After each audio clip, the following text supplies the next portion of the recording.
الرحمن الرحيم. الحمد لله رب العالمين، والصلاة والسلام على نبينا محمد وعلى آله وصحبه أجمعين. مشاهدي الأكارم، سلام الله عليكم ورحمته وبركاته. أهلا وسهلا ومرحبا بكم في درس جديد وحلقة جديدة من درسكم حول رسالة السلام.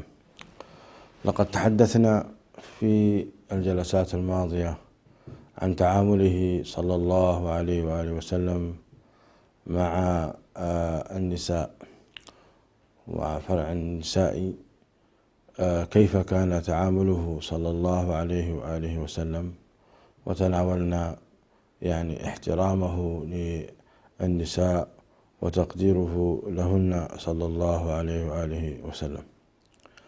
ومن هنا نواصل وننطلق في بيانه صلى الله عليه وآله وسلم، ونستمر في بيان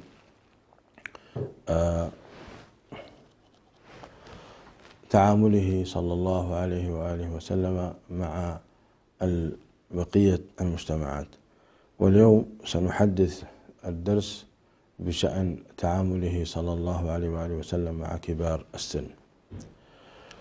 الإنسان مشاهدي الأكارم يمر بثلاث مراحل، وهي مرحلة القوة، مرحلة الضعف في صغره، ثم مرحلة القوة في شبابه، ثم مرحلة الشيخوخة والهرم في آخر عمره.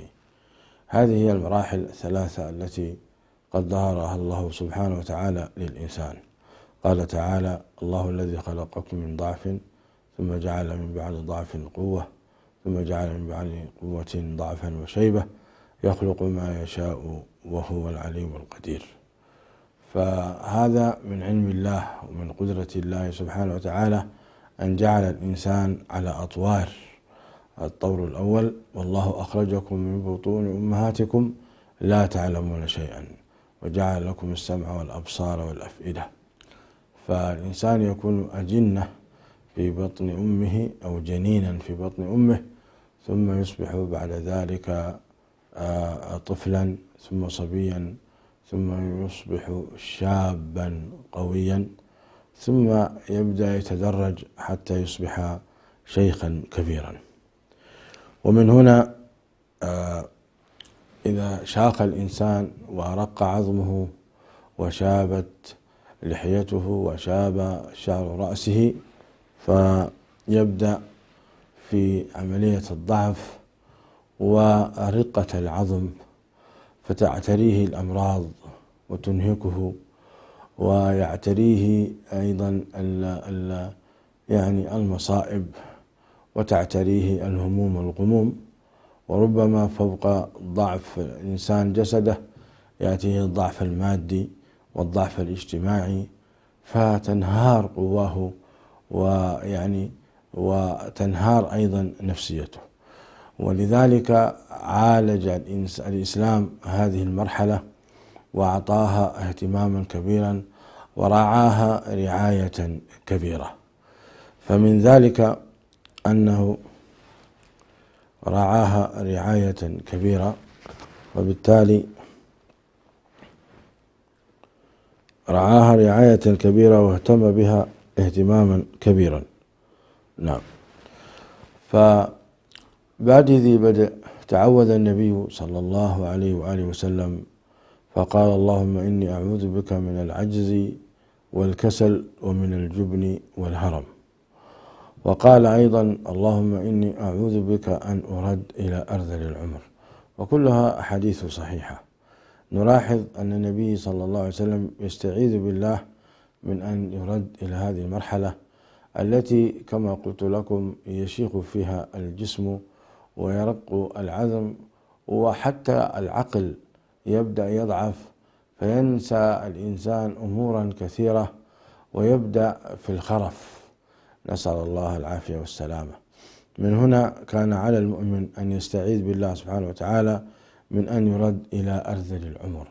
وأرذل العمر هو أنقصه، ويكون أنقصه إذا كانت قواه قد نقصت وحيويته قد نقصت يعتبر أرذل العمر. نعم.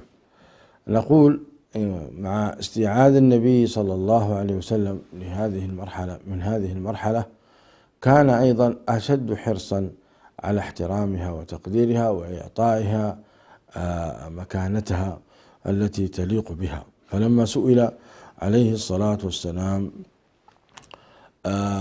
في حديث أبي بكرة رضي الله تعالى عنه أن رجلا قال: يا رسول الله، أي الناس خير؟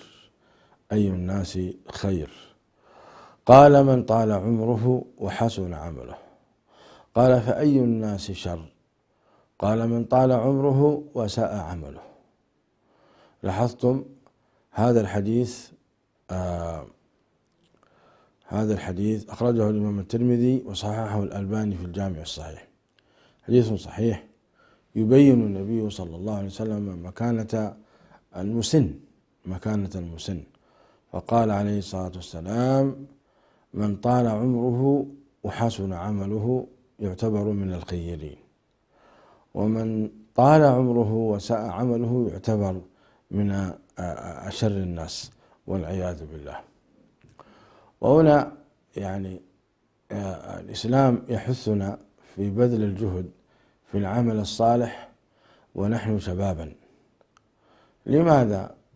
لأن العمل الصالح وأنت شاب أنت تعتاده فيحفظه الله عز وجل لك في الكبر، كما أعانك على أدائه في الصغر. فبالتالي خيركم من طال عمره وحسن عمله. هذا لا يتأتى مشاهدي الأكارم إلا من كان مجتهدا باذلا في شبابه، يكون مقبلا على الطاعة، يقوم الليل ويصوم النهار وينفق ويتصدق في شبابه، فبالتالي تكون نفسه تروضت واعتادت على الفعل الخير ويصعب عليها تركه في الكبر. أما رجل مفرط في شبابه ومسرف على نفسه في المعاصي فيصعب عليه جدا أن يجبرها في فعل الخير وهو قد شاب وشاخ. وهذا لا أقول محال، ولكن صعب جدا، يحتاج إلى مجاهدة شديدة. ففترة الشيخوخة هي فترة التعب والإرهاق ومظنة الأمراض. لذلك نجد من الشيوخ ومن العجائز النساء من تواظب على صيام الاثنين والخميس ولا تنقطع عنها وهي شيخة كبيرة، وهو عجوز كبير يصوم الاثنين والخميس. كيف يتحمل الجوع؟ لأن جسده قد اعتاد في فترة شبابه، فترة الشباب التي أعانه الله عليها. لما شاخ وكبر أصبح الأمر عنده سيان، فيعينه الله تبارك وتعالى ويحفظ له هذا العمل وهو شيخا كبيرا. وقس على هذا في كل الأعمال الصالحة، من قيام الليل ومن ترويض النفس على النفقة في سبيل الله، جعلنا الله وإياكم من المنفقين، ومن الأمر بالمعروف والنهي عن المنكر وغيرها من الأعمال الصالحة. متى ما كان الإنسان محافظا عليها فإن الله سبحانه وتعالى يحفظه. ولذلك لما قيل للرجل الذي قفز من أعلى السفينة على الأرض وهو شيخا كبيرا قد تجاوز 70، قيل له: يا هذا كيف استطعت أن تقفز؟ فقال: هذه أعضاء حفظناها في الصغر فحفظها الله في الكبر. والصحيح حقيقة أن يقال أن الله أعانك على حفظها في الصغر وحفظها الله لك في الكبر. نسأل الله تعالى أن يعيننا. نعم. فإذا هذا كان رد النبي صلى الله عليه وسلم. وصح عنه أيضا قوله صلى الله عليه وسلم: ليس أحد أفضل عند الله من مؤمن يعمر في الإسلام لتسبيحه وتكبيره وتهليله. هذا الحديث مشاهدينا الكرام أخرجه الإمام أحمد عن طلحة بن عبيد الله وصححه الألباني رحمة الله على الجميع. انظروا ماذا يقول النبي عليه الصلاة والسلام، يقول: ليس أحد أفضل عند الله من مؤمن يعمر في الإسلام لتسبيحه وتكبيره وتهليله. وفي هذا الحديث لفتة جميلة، وهي أن هذه الكلمات الطيبات، وهي التسبيح والتهليل والتكبير، تعد من أفضل الأعمال ومن أفضل أنواع الذكر. يقول النبي صلى الله عليه وسلم: 4 كلمات لا يضرك بأيهن بدأت: سبحان الله والحمد لله ولا إله إلا الله والله أكبر. وهذه هي التسبيح التي أشار إليها النبي صلى الله عليه وسلم في هذا. فكون الإنسان يعمر ويعني يطول عمره وهو ذاكر لله في شبابه وحتى في شيخوخته بهذه الأذكار، فإنه يعتبر حقيقة من أفضل الأعمال. هناك لفتة أخرى أيضا، أن الإنسان ربما إذا شاخ وكبر لا يستطيع أن يقوم بالأعمال الشاقة كالجهاد في سبيل الله والحج مثلا، وكذلك العمرة. هذه تحتاج إلى قوة، أعمال تحتاج إلى قوة، كذلك الصيام. فكأن النبي صلى الله عليه وسلم يرشد هنا الشيوخ وكبار السن، يقول لهم: كأنكم إذا عجزتم عن هذه الأعمال فهناك أعمال أخرى ترفعكم عند الله درجات، وهي سهلة جدا لا تتطلب القوة، وهي ذكر الله عز وجل. ذكر الله عز وجل. فهنا يشير النبي عليه الصلاة والسلام يقول: لتسبيحه وتكبيره وتهليله وتكبيره. فمن الذي يعجز من النساء والشيوخ والأطفال، من النساء والشيوخ والعجائز، أن يذكر الله سبحانه وتعالى بهذا الذكر؟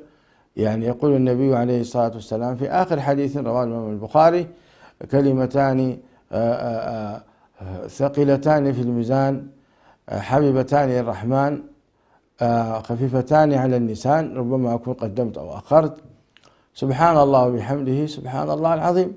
حبيبتان إلى الرحمن ثقيلتان في الميزان خفيفتان على اللسان، سبحان الله وبحمده سبحان الله العظيم. ما رأيكم لو اعتاد الإنسان على هذه الكلمات الطيبات وكررها في شبابه؟ فلا شك أنه سيكررها في شيخوخته وتكون بسيطة عليه. وكما قلت لكم، حتى الأذكار من لم يكن مواظب عليها في الشباب وهو في الصغر، فغالبا ما يفقد يعني حماسه ويفقد اهتمامه بالذكر، وربما غلبه الشيطان فيكون في فترة غفلة. نعم، ولذلك احرصوا قدر المستطاع وأنتم شباب وأنتن شابات يافعات أن تكثرن من الذكر الحكيم، فإن فيه الخير الكثير للإنسان، وخصوصا في فترة كبر السن. إذن هذه الكلمات الطيبات هي التي فعلا تجعل الإنسان من الخيرين. يقول عليه الصلاة والسلام مرة أخرى: ليس أحد أفضل عند الله من مؤمن يعمر في الإسلام. يا سلام، ما أجمل حقيقة أن يشيب الإنسان وهو في طاعة الله، ما أجمله. فيولد مسلما ثم يكون شابا لم تكن له صبوة، ثم تشيب لحيته وهو في طاعة الله من الصلاة والذكر وطلب العلم والدعوة إليه والصبر على الأذى فيه والاستعانة بالله حتى يرق عظمه ويشيب، ثم تفيض روحه إلى بارئها وهو مؤمن قد قضى حياته كلها لله في الله. يا سلام، نسأل الله من فضله، نسأل الله من فضله. مشاهدي الأكارم، كذلك من حسن تعامل النبي صلى الله عليه وسلم إلى هذه الفئة المهمة، فئة الكبار السن العجائز، يقول النبي صلى الله عليه وسلم فيهم: إن من إجلال الله إكرام ذي الشيبة المسلم وحامل القرآن غير الغالي فيه والجاف عنه، وإكرام ذي السلطان المقسط. هذا الحديث أخرجه الإمام الحاكم عن جابر بن عبد الله رضي الله تعالى عنه وأرضاهما، وصححه الألباني في الجامع الصحيح. حديث عظيم، الحقيقة حديث عظيم. يقول النبي صلى الله عليه وسلم: إن من إجلال الله إكرام ذي الشيبة المسلم وحامل القرآن غير الغالي فيه. بدأ النبي صلى الله عليه وسلم في هذه السلسلة الثلاثية الجميلة بذي الشيبة المسلم. انظروا إلى مكان هذا المسن في الإسلام، وقرنه النبي صلى الله عليه وسلم مع حافظ القرآن ومع الإمام العادل.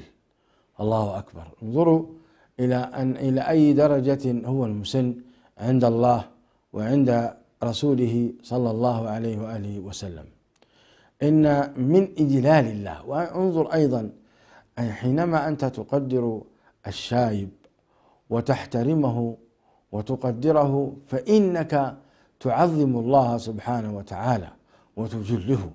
فجعل الله عز وجل من إكرام الشيب إكرامه سبحانه وتعالى، ومن إجلال الشيب إجلال الله سبحانه وتعالى، ومن توقير الشيب توقير الله سبحانه وتعالى. الله أكبر. الله ربنا لا نشرك به شيئا، نحن أمرنا أن نعبد الله سبحانه وتعالى ونوقره. فانظروا كيف الله سبحانه وتعالى يقرن بين عبادته سبحانه وتعالى واحترام وتوقير كبار السن. ولذلك أولى من يستحق التوقير والإرشاد ويستحق المهابة والاحترام هم والديك، خصوصا إذا كان شيخين كبيرين. إذا كان شيخين كبيرين فإنه يجب عليك احترامهما. ولذلك قال الله تعالى: وقضى ربك ألا تعبدوا إلا إياه وبالوالدين إحسانا إما يبلغن عندك الكبر أحدهما أو كلاهما فلا تقل لهما أف ولا تنهرهما وقل لهما قولا كريما واخفض لهما جناح الذل من الرحمة وقل رب ارحمهما كما ربياني صغيرا. يا سلام يا سلام. انظروا، وينبغي للمسلم أن يعتبر كل مسن والده، وأن يعتبر كل عجوز هي أمه، فيعطيهم جزء من هذه الرحمة وجزء من هذا الاحترام والتقدير. أما الوالدان فشأنهما عظيم عظيم جدا جدا. بر الوالدين ليس هذا مكانه حتى نتحدث عنه، لكن انظر إلى التوافق بين المسن وبين الوالد المسن. والدك إذا كان مسنا كبيرا، فقال سبحانه وتعالى وهو يوجهنا: إما يبلغن عندك الكبر أحدهما أو كلاهما. وغالبا إذا شاخ وشاب الشايب غالبا يتعطل عمله، وغالبا يفتقر، وغالبا ما يكون محتاجا إلى عياله وأبنائه.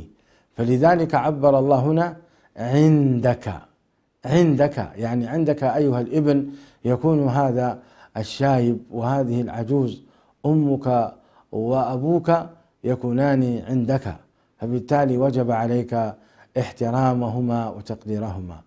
إما يبلغن عندك الكبر أحدهما أو كلاهما فلا تقل لهما أف.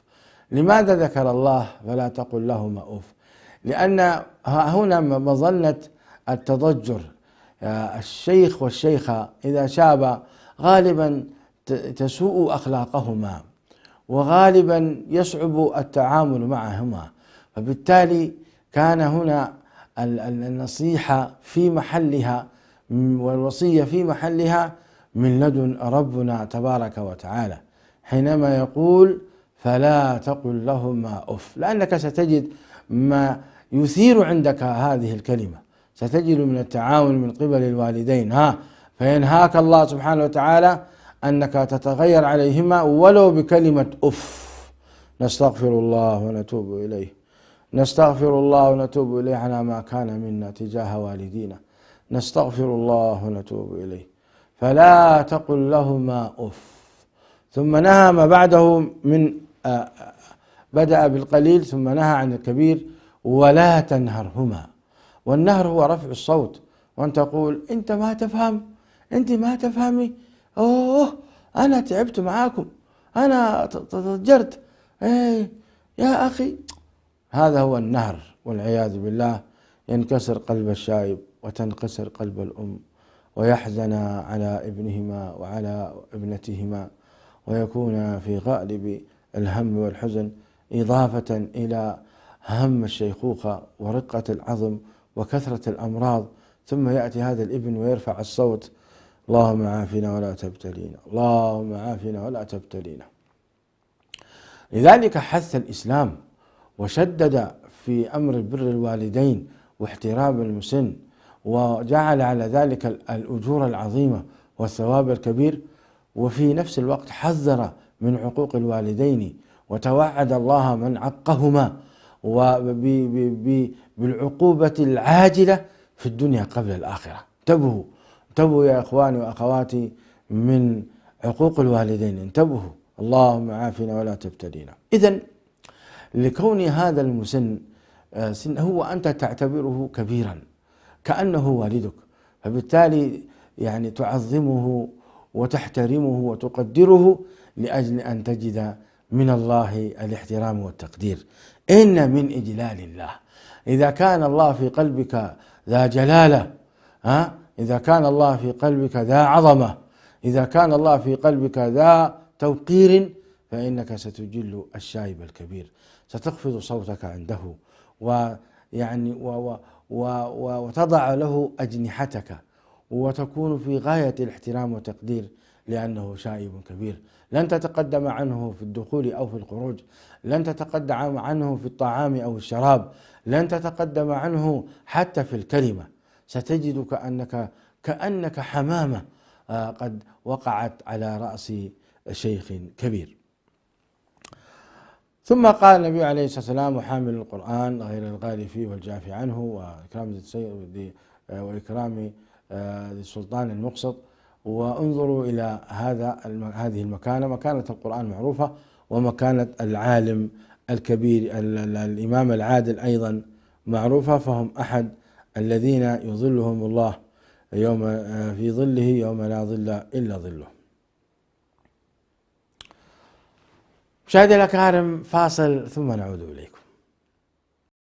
عدنا والعود أحمد. عن أنس رضي الله تعالى عنه قال: جاء شيخ يريد النبي صلى الله عليه وسلم، فأبطأ القوم عنه أن يوسعوا له، فقال النبي صلى الله عليه وسلم: ليس منا من لم يرحم صغيرنا ويوقر كبيرنا. ليس منا من لم يرحم صغيرنا ويوقر كبيرنا. هذا الحديث أخرجه الإمام الترمذي وصححه الألباني رحمه الله. وفي رواية قال عليه الصلاة والسلام: من لم يرحم صغيرنا ويعرف حق كبيرنا فليس منا.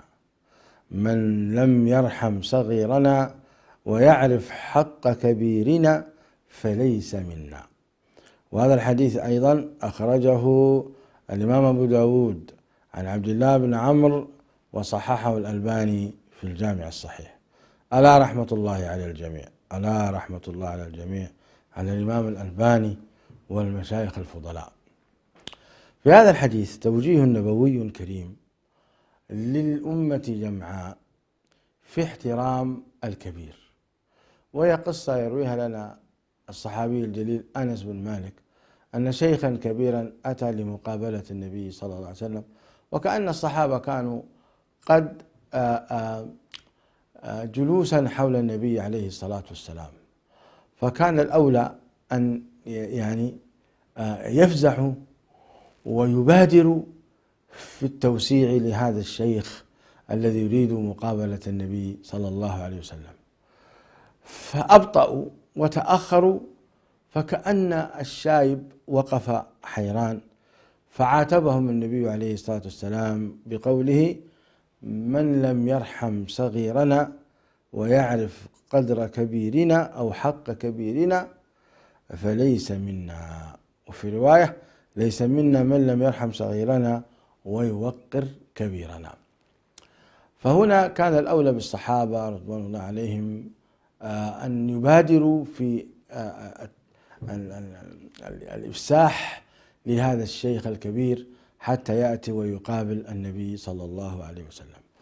وهذا الخلق العظيم الذي رسخه النبي عليه الصلاة والسلام ما زلنا نراه ممتدا إلى هذه الساعة وإلى هذا الزمان. فإنك إذا ركبت في الحافلة والباص، ما يسمونه بالباص، إذا ركبته وكان قد جلست على كرسي ثم ركب شيخ كبير، فإنك في الغالب تجد أن الناس تتبادر في إجلاس هذا الشيخ الكبير مكانه. يا سلام، انظروا إلى هذا الخلق العظيم. هذا من توجيه القرآن الكريم ومن توجيه السنة النبوية، جاء به الإسلام. يعني حتى لو رأيت شخصا لا يبدو عليه آثار الالتزام والاستقامة، أو امرأة أو شابة فقامت من أجل الشيخ الكبير، هذا امتداد لتعاليم الإسلام التي رسخها النبي صلى الله عليه وآله وسلم في هذه الأمة. انظر إلى هذا الدين الذي فعلا يعني يستحق الإنسان أن يفخر به، أن تفخر بهذا الدين العظيم. تجلس يعني في الحافلة، إذا جاء شيخ الناس تتبادر ويجلسون الشيخ الكبير. أيضا في محلات الدكاكين والمطاعم وأماكن أيضا الدروس العلمية وأماكن الجلسات والمحاضرات، الشايب لا يقف، الشاب هو الذي يقف والشايب يجلس حتى لو جاء متأخرا. وهكذا المرأة العجوز أيضا تجد كذلك هناك يعني أيضا سمة طيبة في هذه الأمة، مسلمها وكافرها، أنه إذا دخلت امرأة مثلا في الباص الذي ينقلك من الطائرة إلى صالات استقبال الأمتعة، تجد أن الكراسي الموجودة قليلة فيتركونها الناس للنساء والشيبان. وإذا رأيت ثم شابا قد جلس على كرسيه فجاءت امرأة، فورا يفزع ويقوم ويمد يده إلى الكرسي ويقول لها تفضلي سيدتي بالجلوس. يا سلام، أخلاق عالية. صحيح أن الإنسان يظن هذا شيء بسيط، لا، هذا شيء عظيم كما قلنا، خصوصا لما يكون للشايب، فإن هذا من إجلال الله تبارك وتعالى وفيه أجر كبير. إذا كنت أنت جالسا في كرسي وجاء شيخ وقمت له، أنت الآن تجيل الله سبحانه وتعالى وتقدر الله سبحانه وتعالى. وانظر ماذا إذا سيحضر الله لك من الأجر والثواب حينما تقوم بهذا العمل البسيط في عينك العظيم في عين الله تبارك وتعالى، لقول النبي عليه الصلاة والسلام إن من إجلال الله إكرام ذي الشيبة المسلم. وهنا وعيد شديد أن من لم يحترم الكبار للأسف هم قلة. أنا حقيقة لم أقف على أحد لا يحترم الكبير، هم قلة ممن لا يقدر الكبير أو يرفع صوته عليه، قلة من الذين قلت تربيتهم وقل إيمانهم وقل توقيرهم، يرفعون أصواتهم على الكبار ويسبونهم ويشتمونهم. قلة للأسف. هؤلاء أبناء شوارع لم يربيهم آباؤهم وأمهاتهم. العتب على الآباء والأمهات وعلى الأساتذة والمدارس حينما تكون فاشلة ستنجز لنا أيضا شبابا فاشلين لا يحترمون ولا يوقرون الكبار. فأنى لهم أن يوقروا الله سبحانه وتعالى أو يوقروا نبيه صلى الله عليه وآله وسلم؟ ما يمكن هذا، فاقد الشيء لا يعطيهم. ولذلك مشاهدي الأكارم، الله بالتربية والتوجيه، وأن تكون ضد ابنك حتى لو كان هو محقا في كونه يرفع صوته أو يسيء الأدب مع الكبير. أبدا، أنت تؤدب الابن، تعلمه كيف يتكلم مع كبار، مع من هو أكبر منه. وهذا لا يمكن إلا إذا تربى في البيت، إلا إذا احترم إخوانه الكبار، أخواته الكبيرات، وأعطاهن حقهن. وإذا لم يعطه حق أنت تعاقبه وتعاتبه وتحرمه من مصروفه وتقيم عليه كل وسائل التأديب. انظروا، الأمر خطير، ليس من أخلاق الإسلام أننا لا نوقر الكبار أنا موضوعنا موضوع الكبار، ولذلك أنا مركز عليه. وهناك أيضا ما يتعلق بمن لم يرحم صغيرنا، هذا موضوع آخر، موضوع أيضا كبير. ولكن نحن أمة الإسلام نرحم الصغير ونقبله ونربيه ونحضنه ونوجهه وندلعه أيضا، ولكن في حدود هذا الصغير. أما الكبير فشأنه عند الله عز وجل عظيم، شأنه عظيم عند الله سبحانه وتعالى. ولذلك ليس في طريقتنا وليس من إسلامنا، وهذا العلماء يسمون هذه الألفاظ ألفاظ وعيد، اتركوها أمروها كما جاءت، يعني لا يراد منها الحقيقة، ولكنها ألفاظ شديدة اللهجة توقظ القلوب الغافلة وتذكر القلوب البعيدة وتقرب أيضا القلوب النافرة. نعم، لذلك يقول عليه الصلاة والسلام ليس منا، حينما تقول ليس منا من غشنا فليس منا، حديث صحيح في بيع بعض الأمتعة من الخضار وغيرها مواد غذائية. أدخل النبي عليه الصلاة والسلام ذات يوم يده في قمح مبلل، فكانت فوقه قد نشف وتحته مبللا، فقال النبي عليه الصلاة والسلام لما رأى هذا الغش قال ليس منا، قال من غشنا فليس منا، هذا اللفظ النبوي، من غشنا فليس منا، يعني ليس على طريقتنا ولا على مذهبنا. نعم، وبالتالي ليس من أخلاق المسلم وليس من أخلاق الإسلام أن يرفع الرجل صوته على الكبير، أو أن لا يبادر في احترامه وتقديره كما حصل، أو أن يعني بل حتى أحيانا أنت تتنازل عن حقك في المحكمة من شايب نظرا لكبر سنه، وبإمكانك أنت أن تقاضيه وأن تنزل عليه العقوبة حسب القانون المتاح في ذلك الدولة، ولكن أنت تقدم التنازل مع إثبات حقك وتنص على أنك تنازلت لكبر سنه، لأنك مسلم، ولأنك تعرف أنك حينما تتنازل تعظم الله سبحانه وتعالى، فطلبا لتعظيم الله عز وجل وطلبا لتوقيره سبحانه وتعالى، ومع قدرتك على أخذ حقك أنت تتنازل. يا سلام، انظروا إلى هذه الأخلاق العظيمة التي ربانا عليها الإسلام. لا تجد هذا في غير الأديان السماوية، لا تجده أبدا. الأديان السماوية التي نزلت من عند الله عز وجل على أنبيائه ورسوله، سواء كان موسى أو عيسى أو نبينا النبي الكريم عليه الصلاة والسلام، وقد نسخ الإسلام كل الأديان السابقة، لكن الحديث الشيء بالشيء يذكر، فخلق توقير الكبار هو خلق الأديان السماوية. ولذلك الكلام خطير جدا، فيجب على الإنسان أن من هنا أيضا يتبين لك عظمة الإسلام. وكان من أعماله صلى الله عليه وسلم كان أيضا الصحابة يعرفون لكبار السن قدرهم، الصحابة الذين تعلموا على النبي عليه الصلاة والسلام ودرسوا عليه وسمعوا ونتنزل عليهم الإسلام، انظروا كيف كانوا يتعاملون مع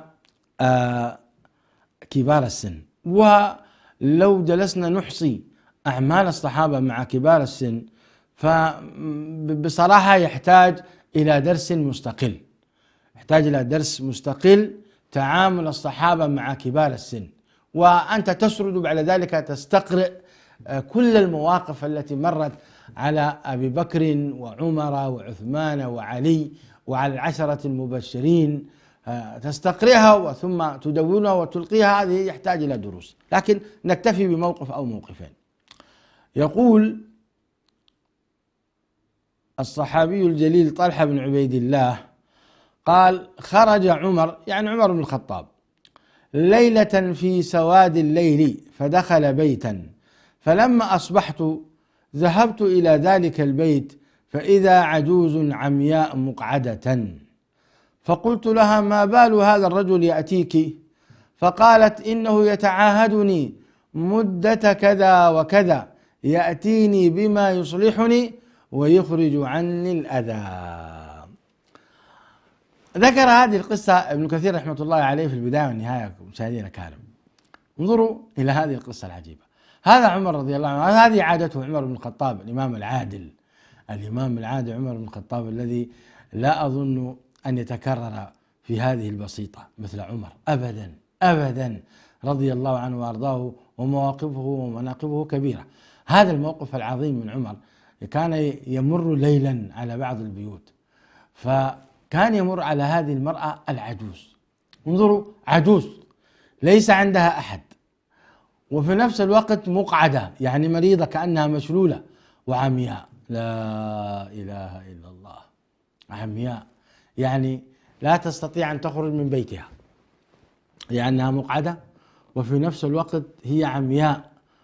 والأعمى أنتم تعرفون حاجته للرعاية والعناية، بالتالي كان من يأتيها؟ هذا الإمام يأتيها، تقول هي عن نفسها يتعاهدني مدة كذا، يعني منذ فترة وهو يأتيني، الله أعلم هذه المدة كم هي، وأنا أتوقع أن عمر بن الخطاب منذ أن تعرف على هذه المرأة فإذا به يمرها ولا ينقطع عن ذلك أبدا، هذا المظنون به رضي الله عنه وأرضاه. ثم أيضا يأتيني بما يصلحني، يعني يأتيها بما يصلحها، ربما من البنابس، ربما من الأمور التي تحتاجه من الطعام والغذاء وكذا. ثم أيضا ويخرج عني الأذى، وهذه أصعب. الأذى كما تعلمون يبدو هو أن هنا هي يعني عرضت عن الأذى والبول والقراءة والعلم عند الله. الأذى هو هذا الذي يظهر، لأن إنك حينما تقول الحمد لله الذي أذهب عني الأذى، وتعني به أكرمكم الله وعزكم الله القراءة والبول، فكان كأن عمر بن الخطاب هو الذي كان ينظفها وهي امرأة، الله أعلم، هذا يحتاج إلى تحقيق. لكن انظروا إلى هذا الأثر الكبير، أنه كان وربما أيضا بطريقة ما دون أن يكشف إلى عورتها، كان رضي الله عنه وأرضاه. وربما يكون للضرورة إذا ما كان عندها أحد والنسوة يعني يعلمن عنها، فربما رضي الله عنه وأرضاه كان. على كل حال انظروا إلى هذا التعامل وإلى هذا الاحترام والتقدير من إمام المسلمين في ذلك الوقت، وهو يصلح هذه المرأة ويخرج عنها الأذى كل ليلة على هذا الحال دون كلل ولا ملل. الله إنك تتعجب. هذا هو الإسلام، وهؤلاء هم الصحابة رضوان الله تعالى عليهم وأرضاهم. وتذكر أيضا مشاهدي الأكارم الروايات أن ذات يوم رأى الصحابي الجليل هذا الإمام عمر بن الخطاب رضي الله عنه وأرضاه، رأى يهوديا شيخا كبيرا قد عمي يتكفف أيدي الناس يسألهم العطاء، فقال رضي الله عنه وأرضاه لم ننصفك يعني وقد أخذنا منك في شبابك الجزية. يعني كأن عمر بن الخطاب يقول قد أخذنا من في فترة شبابك وأنت تعمل الجزية، فلا يحق لنا اليوم أن نمنعك من الجزية وقد شبت وأصبحت شيخا كبيرا. فأمر له ليعطى من بيت المال المسلمين حتى يموت. الله، انظروا إلى هذا الدين العظيم، انظروا إلى هذه الرجعة والتوبة والأوبة من هؤلاء الأئمة أبو بكر وعمر وعثمان وعلي، نترضى عنهم رضي الله عنهم وأرضاهم، الذين حققوا الإسلام بحق، وقد رضي الله تبارك وتعالى عنهم وأرضاهم. الله أكبر. يهودي يعني كافر ولكن عايش بين المسلمين، هذا حق الكافر بين المسلمين يا جماعة. يا أيها الذين أنتم تطعنون في الإسلام وتطعنون في تعاليم هذا الدين، انظروا هؤلاء هم أئمتنا وقادتنا وسادتنا. يرى يهوديا قد شاخ وكبر وليس عنده شيء، فأصبح أيضا يتكفف أيدي الناس، فقال عمر والله ما أنصفناك. انظروا الإنصاف من نفسه، يعاتب عمر نفسه ويستغفر ويتوب، ثم يأمر له. من يفعل اليوم هكذا من الأئمة من الرؤساء الدول؟ أين هم؟ لا إله إلا الله. اللهم رد المسلمين وقادتهم إليك ردا جميلا. لن تعجز النساء أن تلد قريبا من عمر، مثل عمر أتوقع مستحيل، لكن قريبا من عمر إن شاء الله تلد النساء ولا نيأس من روح الله تبارك وتعالى. مشاهدي الأكارم، هذا هو وضع الإسلام مع كبار السن. تعالوا نرى وننظر إلى حال المسنين في غير الديار الإسلامية. ننظر إلى حال المسنين في غير الديار الإسلامية. يعني في تقرير عام 2002 شمل هذا التقرير 32 دولة، يقول لك أن المسنين محرومون من الرعاية الصحية والتعليم، وأن الحكومات وصانعي القرار يتجاهلونهم فيجدون أنفسهم معزولين عن المجتمع. هذا تقرير في عام 2002. طيب، إحصائيات المسنين تشير إلى عام 1400، من عام 1980 إلى 376 مليون نسمة في العالم. يعني عدد كبير من المسنين، 376 مليون نسمة، هذا في عام 1400، يعني الموافق 1980.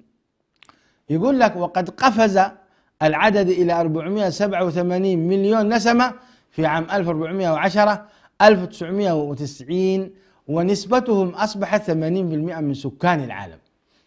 وكذلك ارتفع في عام 1420، يعني تقريبا في عام 2000 ارتفع إلى 590 نسمة. انظروا إلى تزايد المسنين، تزايد المسنين. ويتوقع أن يتضاعف إلى 1171 مليون نسمة في عام 1440. هذا التقرير طبعا كان كتب سابقا. الآن هم تجاوزوا هذا العدد، يعني المسنين تجاوزوا حتى أصبحوا أكثر، نسبتهم أكثر من 25%. لذلك بعض المحللين السياسيين يقولون بأن كوفيد 19 تم صناعته من أجل القضاء على المسنين، لكثرتهم، وبعضهم يرى أن هؤلاء المسنين لا فائدة منهم، فلماذا الحكومات تنفق عليه الأموال؟ لماذا؟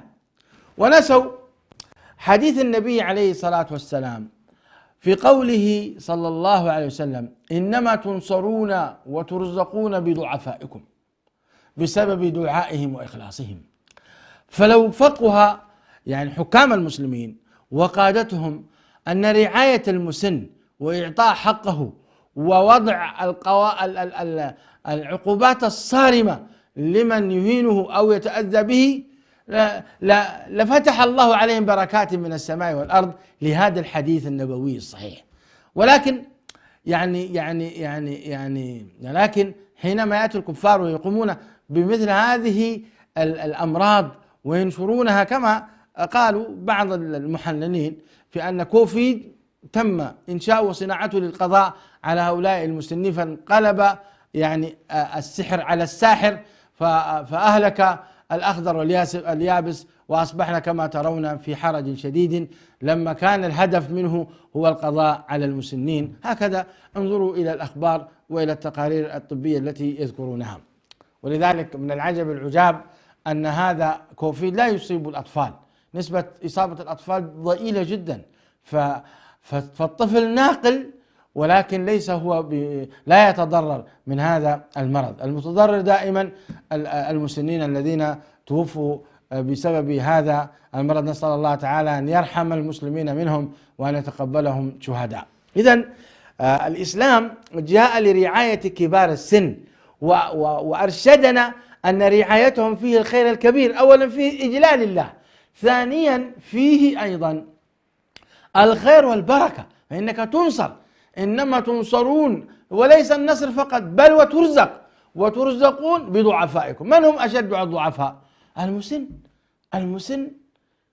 كنا نتحدث عن رقة عظمه وعن ضعفه وعن فقره. المسن ضعيف، لذلك أنت ترزق حينما تسعى لهذا المسن. مشاهدينا الكرام، انتهت حلقة هذا اليوم ولم ينتهي الكلام، نؤجله إن شاء الله الأسبوع القادم نسأل الله تعالى أن يجمعنا وإياكم على خير. اللهم يا رب نعوذ بك أن نرد إلى أرذل العمر.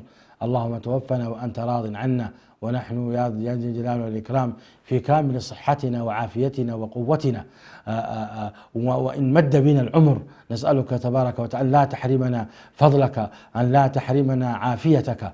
يعجبني دعاء الأتراك حينما يقولون اللهم إنا نسألك تمام النعمة ودوام العافية وحسن الختام. يا سلام، دعاء جميل، اللهم آمين.